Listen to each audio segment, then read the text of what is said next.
தள்ளாடும் முழங்காலை ஊன்ற கட்டுவோம். தவறான பற்றுகளை வெட்டி எறிவோம். அறிவோடும் உணர்வோடும் பின்பற்றுவோம்.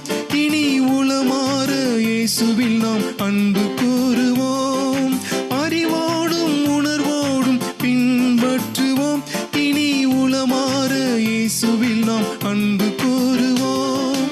இளமையை இயேசுவுக்கு பரிசாக்குவோம். நம் வாழ்நாளை அவருக்கு பலியாக்குவோம். ஜீவ பலியாக்குவோம். இளமையை இயேசுவுக்கு பரிசாக்குவோம். நம் வாழ்நாளை அவருக்கு